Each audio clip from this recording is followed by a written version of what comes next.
Xin chào các bạn. Hãy thử nhớ lại lần gần nhất bạn thua một lệnh giao dịch.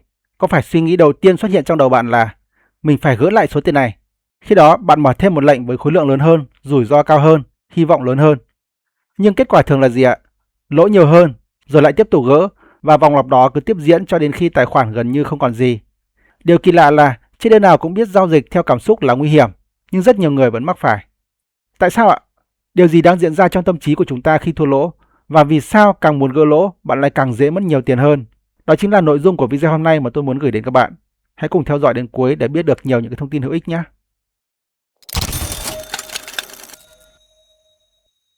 Để có thể tự học Forex một cách bài bản, các bạn hãy bấm vào nút đăng ký ở phía dưới video này. Team đã tổng hợp kiến thức về Forex theo từng danh sách phát. Khi click vào tên kênh, các bạn có thể tìm đến phần danh sách phát quan trọng này. Bên cạnh đó, bạn có thể truy cập vào website của kênh Tự học Forex. Chúng tôi đã để trong phần mô tả của mỗi video. Bạn có thể truy cập trực tiếp vào website để cập nhật những thông tin mới nhất và chính xác nhất về thị trường này. Trước tiên, chúng ta cần hiểu rõ khái niệm gỡ lỗ là gì. Gỡ lỗ là trạng thái tâm lý khi trader cố gắng lấy lại khoản tiền vừa mất trong khoảng thời gian ngắn nhất có thể.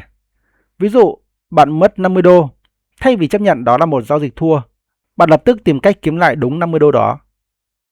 Nghe có vẻ hợp lý, nhưng vấn đề nằm ở chỗ, khi mục tiêu chuyển từ thực hiện giao dịch tốt sang phải lấy lại tiền, thì quyết định giao dịch đã bắt đầu bị cảm xúc chi phối. Một sự thật thú vị trong tâm lý học hành vi đó là con người ghét mất tiền hơn là thích kiếm tiền.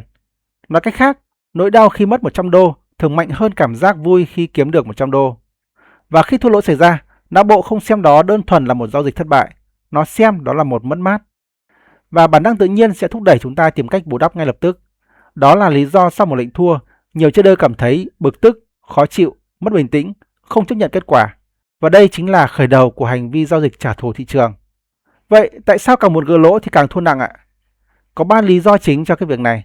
Lý do thứ nhất đó là bạn không còn giao dịch theo kế hoạch. Khi bạn muốn gỡ lỗ thì bạn không còn tìm kiếm cơ hội chất lượng, bạn chỉ tìm kiếm cơ hội nhanh nhất. Sự khác biệt này cực kỳ lớn. Khi này, trader bắt đầu vào lệnh vội vàng, bỏ qua tín hiệu xác nhận, giao dịch những kèo bình thường mà trước đó họ sẽ không bao giờ tham gia. Lý do thứ hai đó là tăng khối lượng giao dịch. Đây là sai lầm phổ biến nhất. Trader nghĩ nếu lệnh trước mắt 50 đô thì lệnh này phải kiếm được 50 đô hoặc là hơn. Và khi đó họ tăng lót. Điều này sẽ làm rủi ro tăng lên, áp lực tâm lý tăng lên, sai lầm bị khuếch đại. Một lệnh thua nhỏ nhanh chóng biến thành một khoản lỗ lớn. Lý do thứ ba đó là chúng ta đã để cảm xúc thay thế lý trí. Lúc này thì trader không còn phân tích thị trường, họ đang phản ứng với cảm xúc và cảm xúc đó thường là cố vấn tài chính rất tệ. Câu hỏi đặt ra đó là vòng xoáy cháy tài khoản thường bắt đầu như thế nào? Một tài khoản thường không cháy vì một lệnh duy nhất, nó cháy vì một chuỗi hành động sai lầm liên tiếp. Quá trình thường diễn ra đó là đầu tiên đó là bạn thua một lệnh, bạn muốn gỡ, khi đó bạn lại tăng khối lượng và lại tiếp tục thua.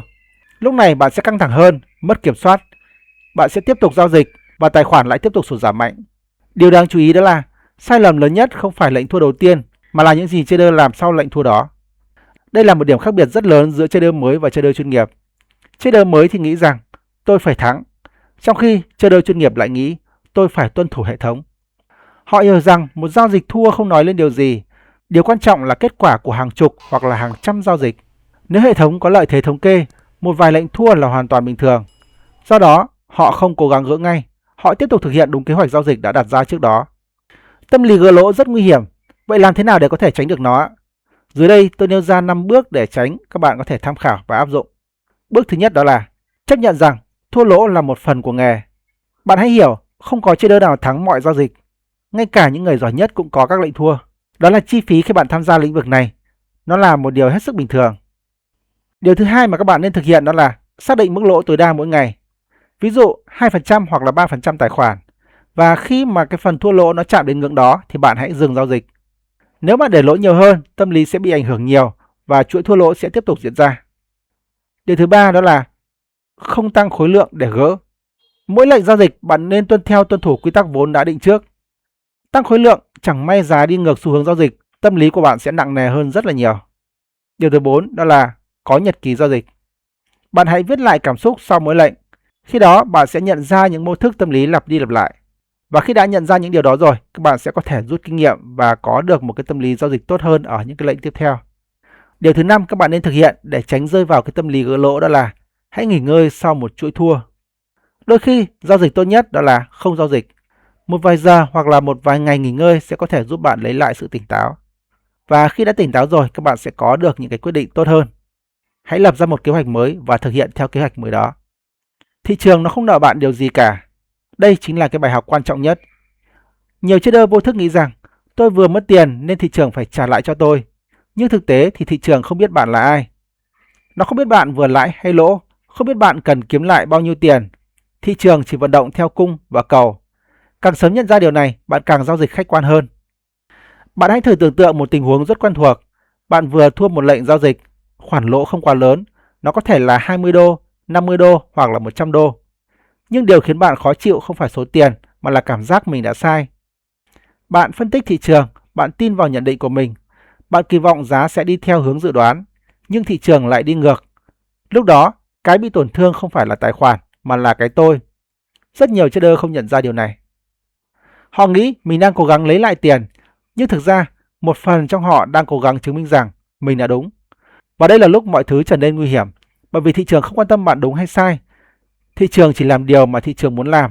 Khi giao dịch để bảo vệ cái tôi, bạn sẽ rất khó để đưa ra quyết định khách quan. Một điều rất thú vị là hầu hết tài khoản không bị phá hủy bởi lệnh thua đầu tiên. Lệnh thua đầu tiên thường chỉ là tia lửa. Thứ thiêu rụi tài khoản lại chính là phản ứng sau đó. Ví dụ, bạn mất 30 đô.